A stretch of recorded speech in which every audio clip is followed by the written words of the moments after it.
We're back for another We're Racing video, and it's the midweek catch-up after the US Grand Prix at the Circuit of the Americas. This was the opportunity for Lewis Hamilton to gain the title. All he had to do was score 4 points this weekend, and he will be a six-time world champion. Going into the race, Lewis didn't have the best qualifying, qualified down in 5th place. Really didn't get together. He was about a quarter of a second behind his teammate.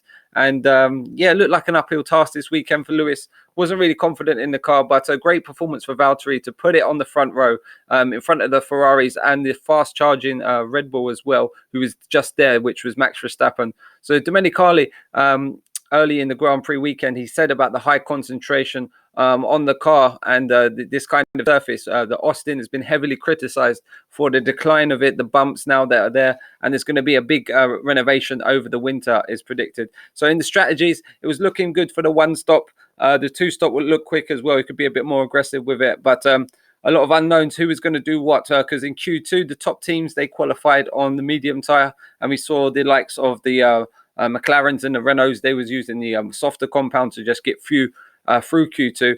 I was lights out down into turn one. It was a brilliant start for Valtteri Bottas, who managed to get off the line very, very well, and it was pretty clean run into turn one. We saw then it was Vettel who really struggled off the line. Max Verstappen took advantage of that, got around the outside, and he just never looked back after that. So the Ferraris really struggled on the medium tyre off the grid, really costing them. Bottas didn't have any problems with that himself, and was really the master who got a hypercut off the start of the Grand Prix. Good racing here. There's only one incident. They're close racing at the front of the grid. Max really made some space there, and it was Albon who was sandwiched by Sainz there on the outside, squeezed up close and personal. Yeah, and it's just this opening sequence here, just people overtaking left, right, and centre. We saw Lewis Hamilton as well get round Sebastian Vettel with a great move. Was it Charles Leclerc even? Yeah, look at this, round the outside, then he's got the inside into here, just closes the door, and Lewis didn't look back after that. The Ferraris were nowhere, they just didn't get it switched on, the tyres weren't in the right operating window, and that's what it looks like with this team this season. They've really, really struggled in terms of getting the tyres to work on this beautiful car, which looks exceptional. But Valtteri Bottas, he just led away, controlled the pace. Max Verstappen was there, keeping him honest. Of course, that looming undercut, which could mix things up within the Grand Prix. Lewis Hamilton, he was looking to go with the one stop early in this Grand Prix, talking to his team, and that's what happened. It was then Bottas who pitted. Leclerc was out in no man's land. He was just doodling around. We didn't really see much of the Ferrari. We could have forgot they was here this weekend. The Mercedes team, really asserting their dominance just yet again, just operationally, getting the car in the right window at the right time. And we saw these two go toe to toe. Lewis gave him a little nudge off the track the first time around, but then the second time, Valtteri Bottas got the inside, going down the back straight there and into that tight corner. And he was on the fresher tyre, medium tyre as well. And just cruised it home. And a great victory for Valtteri Bottas will do him the world of good, his confidence for the rest of the season. Going into next season, he needs to come out. And it's just these mistakes which have cost Valtteri through the course of the year. So he just needs to iron them out like Lewis has. Lewis looks impeccable at the minute. He's just bringing it home, securing these great performances. Even when he's qualified badly, he's like 5th to 2nd. He's got to be happy with that. And 6th world title for Lewis Hamilton. Big congratulations. He had his own parking spot reserved for him in the paddock, which was a nice touch by the F1 organization there. So what was your thoughts on the race? Who was your driver of the day? It was given to Albon, but it finished Bottas, Hamilton, Verstappen, Leclerc, Albon, Ricciardo, Norris, Sainz, Hulkenberg, and then Perez rounding out the top 10. Kimi Raikkonen in P11, gutted probably to miss out on points. Kvyat, Stroll, Giovinazzi, Grosjean, Gasly, Russell, Magnussen, and retirements. We had Kubica, who had to retire the car, and Vettel, which we'll get onto in a little while. So standouts there, of course, is the Renault package up there in P6, first of its class in the Formula 1.5. Norris there as well, had a really solid race. Good to see him incident-free and get points on the board. Carlos Sainz, solid P8 again. And you can see the strategies here, how it differed. Lewis Hamilton ignored his team. You can see Look at that, man. 6 world titles. He's the second most decorated driver in the history of our sport now, guys. Mercedes, a machine this year, yet again. They just keep on rolling on. Williams still with 1 point there. Driver of the day went to Albon. He had the incident on the opening lap of the race, had to pit, go really, really long. And some great overtakes by Albon. Looking like that 2020 seat is his in the bag now. He had the fastest pit stop, 2.02. Red Bull really dominating in that category of pit stops this year, and that's really helped him. Leclerc, you can see the fastest car. Overall, we got the fastest lap of the race, and you can see the visual comparisons of the times and telemetries here, which I found quite interesting. We've got these two jokers from Sky Sports. They do bring a brighter side, but I prefer the Channel 4 coverage in all honesty. And another bit of banter from the Red Bull boys. And the bumps are so bad. Lewis is wearing a neck brace. Look at it. It's quite funny. What did you think about the Grand Prix? I really, really enjoyed this one, I would have to say. It was quite intriguing throughout, maybe because the title was on the line, but them opening sequences of it's just drama after drama. You didn't know where to look, what was happening. Beautiful opening. It did dull down towards the end, but you never knew with the strategy. Valtteri catching Lewis Hamilton was a real interest. And Hamilton trying to hold on to them tyres, but he had nothing left when Valtteri was in about 2 or 3 seconds. He tried to push the car. It just didn't work out. But he managed to bring it in the end and hold off Verstappen thanks to a yellow flag from K-Mag. So big shout out to K-Mag, who managed to secure P2 for our champ Lewis Hamilton this weekend. But Valtteri Bottas, great confidence for him. Fastest all weekend pretty much within his team, dominating Lewis Hamilton. And that's not a mean feat within itself. You can see he's just won his 6th title. To get these kind of performances, he just has to do it on a more regular basis, get himself in the right frame of mind, and he could challenge for a title. What's your thoughts on him? Does he have that potential like Nico Rosberg to get under Lewis's skin, in the early phases, get in front of him in the championship? Because that would unnerve Lewis Hamilton. And I think there's some favoritism and all that kind of stuff. But hats off to Lewis. Exceptional performance, champ. I hope you're in the sport for many more years, because I think you're 5 podiums off the tragic Michael Schumacher, who was on 7 titles. So he just has to get 1 more to equal the record within the sport. Will he achieve that? What's your thoughts? Give me some comments on that, guys. Really interested to know your opinion. Of course, we've got the 2021 regs. If you didn't see my other video, really interesting times. We've got the details now, what the cars are going to look like, slightly different concepts, but it's going to be a bit more about the ground effect, sucking the middle of the car to the floor and generating as much from there as they can. A nice touch there from Sebastian. 6 drivers' championships, all of them powered by Mercedes-Benz, is an incredible achievement, and one that fills the entire Daimler family with great pride. Congratulations from your 300,000 colleagues all over the world. Extremely well done, Lewis Hamilton, from one of the big chiefs there of the Mercedes-Benz group. So some kind words from his team. Of course, 6 world championships. You don't pick them up every day, do you? And many more to come, I think, for Lewis Hamilton. I think he could potentially go for 8. The 2021 is going to be the big differentiation factor with the budget cuts. It was a nice win and feels good. Luckily, my pace was good, so I could make the 2-stop happen.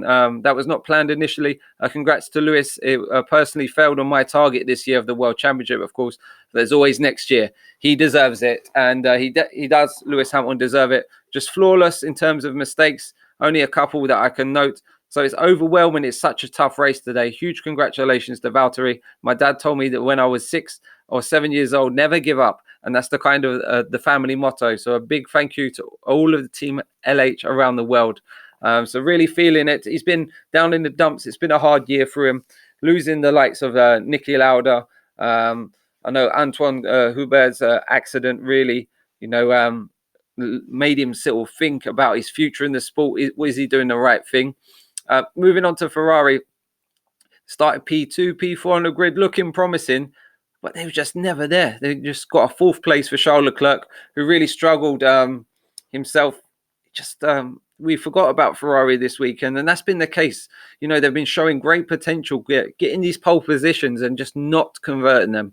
And if they could convert that qualifying pace, that there would have been the champions this season, but they've really struggled to understand the tyres, I think it is. There was a new document from the FIA regarding the legality of the Ferrari potential fuel flow issue, which Red Bull just asked about. Oh, if we done this, is it legal, etc. FIA come back and said no, it's not, and we've since seen a drop off in the GPS data in terms of the Ferrari and its pace, especially in terms of their jet mode, which some people called it in qualifying. There's been a subsequent drop in that performance, and they think it's due to Ferrari and what they was doing. So a bit of a whistleblower there. Expect Ferrari to be pegged back a bit, the likes of Red Bull to be competing with them now and not have that dominance which they had. We can see the massive failure here on Vettel, just the right rear failed. And did he have some damage earlier, even on the grid for this race? Because as soon as he got off, he just didn't have the confidence within the car. You could see, and he was just dropping places like flies. And a tough day. So yeah, I think the suspension failed. Something broke on Sebastian's car. But what would be interesting if there was something broke before? We saw on the grid there was Max Verstappen. They had to change the end plate of the rear wing. Because that sustained some damage. It had a hairline fracture or something like that. So these things can manifest themselves into a dramatic failure like that on the rear of the car. You can see the front wheel in the air because it's bottoming out. So it's good to see Sebastian Vettel back. I had questioned earlier in the season if he was going to retire, if he had the sort of energy to carry on in this sport, and he's got his mojo back. He definitely has. We've seen the happy Seb, which is the quick Seb, and we've seen the subsequent sort of decline slightly of Charles Leclerc, who will definitely bounce back. Don't get me wrong. He's going to be there in our sport for many years to come. But what do Ferrari do? I hope their attention is fully on the next season and 2021, because they've really got to pull their finger out the bag now and deliver some championships for these, devoted Ferrari fans. Because, yeah, it's just been operationally all over the place. They had a great chance to do it. A great chance. From winter testing when we first saw them, they was incredible. And they just wasn't nowhere for the first part of the year. So subsequently, from the summer break, they looked pretty strong. And now they've been pegged back probably by that new technical clarification. So Sebastian Vettel had to retire the car due to the suspension failure. Leclerc went marching on, but in vain. Didn't really deliver anything for the team. He got the fastest lap, an extra point there. But difficult day at the office for Ferrari, and definitely speculation probably back home for Italy about the future of that team. We've got the Red Bull boys. A pretty solid weekend. Albon had that incident at the start of the Grand Prix, dropped him all the way back to 20th, fought his way back up to 5th place. An incredible achievement for him. And Max Verstappen's showing some really good performance throughout the weekend, showing he's there with the Mercedes and just letting them know that if you do drop the ball, I'm going to be there to pounce on you. And a good, clean start from Verstappen, which is good to see. What's your thoughts on him? Is he going to be a world champion in a few years to come? I hope so. This boy is a special talent. You can see it even with a quality driver like Albon up against him. He's really struggled this season, Albon. And Verstappen. Will he be in Red Bull for the years to come 2021, for instance? A lot of contracts are up around then. Could we see some big changes in the driver market? We could only see Lewis potentially move or retire to the likes of Ferrari, or retire, in my opinion. Max with 100 Grand Prix races now. So yeah, he's getting one of the old boys, and he's still 22, 21 or something like that. So yeah, already 100 races under his belt, which is a lot of experience, which will only stand him in good stead. Getting to know the drivers and how to react to everyone, that's a key thing. And Lewis has always said it, like, when I approach Max, I approach him in a certain way. Maybe you have to get your elbows out and be a bit dominant over this kind of guy. Albon, yeah, great performance again. I hope he gets this 2020 seat. Who is your thoughts for the 2020 seat? Who should it be? Should it be him? Gasly? Kvyat has been ruled out already. So I tried to improve communication trackside and Suzuka to the Milton Keynes factory, and you can really see this paying off. There's a definite harmony between the Red Bull and the Honda side of the company. Here we got the Renault. We can see Daniel Ricciardo always in good spirits, embracing the Texan. He loves that. He would love to be an American, live around there, eat the food, live the culture. And you can see he really enjoyed his driving this weekend as well. Really solid result in P6, first of his class. We saw Hulkenberg punished, told to give a position back for leaving the track here. Well, it was P6, P9 for the Renault boys, which was a great result for them. Unfortunately, fourth place is out of the question for them now. So I'm really happy to take 2 points today, especially after losing some ground on lap one. It was a race of two contrasting halves for us. The first part wasn't great. We lost places on turn one and turn two on the opening lap, with some cars coming back onto the track in front of me. This made things difficult, and in the second half of the race was a lot of fun. We converted a two-stop strategy. It was my decision. But we started catching others in front. We had a good pace, some fun fights, and we could be pleased to score 2 points today. So happy. But will he be with us next year? That's why I focused in on Hulkenberg, because it's been confirmed that Giovinazzi is going to be hanging around. So what's going to happen to the Hulk? Is he going to move to a different racing formula? Is he going to stay in the sport? It looks like it could only be like the likes of a Williams, but I think Latifi could be in there. So interesting. Let me know your thoughts, because Ocon will be joining this man, Danny Ric, next year in the Renault team. A young French talent, which will obviously appease the fans. And Danny Ricciardo, excellent performance. So I'll definitely give you a solid 8 out of 10 for this result. Carlos Sainz. Looking forward, looking up, been really one of the standout drivers. We can see the McLaren boys, they got the Formula 1.5 in terms of best of the rest. They've won the championship now, and it was 100 races as well for Carlos Sainz. You forget these boys are been around this long, becoming experienced drivers now, and really leading the team in terms of the McLaren outfit. Great dynamic, as always, between him and his teammate Norris. Which really helps the team moving in the right direction. So expect bigger things from them next year. Expect them to be taking a step towards the Red Bull. We don't expect them to be right up there, for instance, but they've got great resources, this team. So you never know what is around the corner.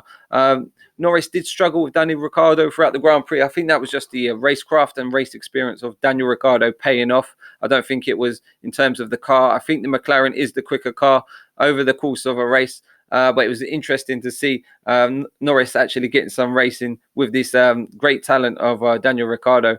Carlos Sainz, a difficult Grand Prix for him this weekend, but still managed to bring home a great bag of points, looking really quick in the later phases of the Grand Prix. They've wrapped it up for this year. They'll definitely be focusing on the next season, I would expect. Now, most of the teams would definitely be throwing all their resources behind 2020. A great opportunity now with these regulations really set in. It's the last year. And who do you think is going to be on top next year? Let me know your thoughts below. So here we can see the correction. Sergio Perez, P10, Lance Stroll, P13, after the end with that controversy of, Kvyat going off the track. And I love this shot here. Look at this with this sort of shutter speed. You can see the car passing through the mechanics. Looks beautiful. Lance Stroll, you've got to remember about this kid. He's about 21 years old. You know, he's got a lot to learn still in this sport. And really struggles on Saturdays. Sundays comes in alive, really enjoys the racing, gets some good overtakes. But Sergio Perez, pit lane start to get back up there. You know, it was an amazing achievement for the guy. So hats off to Sergio Perez. Another great performance this weekend. And this is probably the best outfit he's going to be in. Would he ever move to a better team? Probably the likes of a Renault, possibly. But they tend to favour, well, I say that. This pace, we managed to recover well as a team. We used the aggressive one-stop strategy, which had a good pace all afternoon. 1 point means we move up to 6th place in the Constructors' Championship, which is important with just 2 races to go. So a great recovery for the Sport Pesa Racing Point team, considering the financial difficulties they had last year, which really hampered them going into this season. They had a bit of a mule of a car. Last season's car with a few new components on it. So you've seen some drivers go off at very high speeds, and it's due to these bumps. So I think it's totally unacceptable. Every year it gets worse in Austin, but right now it's extremely poor. It can be very painful when someone might get hurt. So Sergio was expressing his opinion over the Austin circuit, and it needs renovating, and that is going to happen, like I said, over the course of the winter. So expect a better surface next year, hopefully not as bumpy. We saw it at Silverstone before, didn't we, with MotoGP had to get cancelled because of the puddles, of the bumps, etc. Toro Rosso, so showing some signs, some glimmers of hope. We've seen some pace. They looked fairly quick towards the end. We saw Danny Kvyat, fighting for that last point up for grabs, but it wasn't to be. Pierre Gasly, he's looked better within the team after leaving the main focal point of the Red Bull brand. So expect to see him remain there next year, because he doesn't look like he's dominating Kvyat at the team either. So what's your thoughts? Does Gasly deserve the drive, or does Albon deserve the drive? For me, I think he's already overtaken him in terms of points, Albon over Gasly. But yeah, good drive there. You can see the respect coming up, saying well done to Verstappen, I think that was. Moving on to Alfa Romeo. Again, tough weekend, difficult. Kimi's had some real struggles at the second half of the year with the car. They've probably got their attention turned to the next season from a long while back, because they've really, really struggled in this second half of the season, which has been a crying shame. Giovinazzi's been confirmed for 2020, which I'm not too pleased about. I would have preferred to see a potential Nico Hülkenberg there, but I do understand the dynamic of having an Italian in an Italian car. Of course, it sells more shirts. It's better for the PR of the team, and of course, it's very patriotic. So credit where credit's due for that call. Moving on to Haas. Again, they've written off this season. What more can they do? Not much, to be honest. This car is a lump of lard. This is probably the quickest they went all weekend in the NASCAR around the track. So that brightened the mood for Magnussen and for Grosjean, because as you can see, P15 and a DNF with a brake issue, which was quite worrying. Seeing K-Mag, we just saw a puff of smoke down the back straight going into that heavy braking zone, and it just let go the front right brake, and that was the end of K-Mag's afternoon. So will we see a better resurgence from Haas next year? You can see that the amount of American fans that they have, because it's an American-based team. I hope to see them do it well again. Their worst year in the sport so far. And my heart will grow on and on. God, that's beautiful. Whoever, the boys who come up with that idea, credit where credit's due. Williams, again, they've probably been focusing from the start of the year on next year's project and getting to understand that for the final go at it. And yeah, they'll probably be quite happy that the 2021 cars are going to be, 3.5 seconds slower. So that will bring them back to sort of Williams level. And they can probably run their car like it is. Latifi's in the waiting as well, remember. Could see him jump in there. Who do we think is going to be lined up for the second, or Robert Kubica's seat? It's a shame he's only got a few Grand Prix left, and we'll have to say goodbye to Kubica. He'll probably hold on to some sort of test reserve role, but we won't see him in terms of a race weekend, which will be sad, because he's a legend. He's come through a lot. He tells, he's had a great story, and yeah. So thanks for watching another We're Racing video. Let me know your thoughts. Give me a like, give me a subscribe, and we'll be back for more We're Racing videos soon. Thanks for watching. Bye-bye.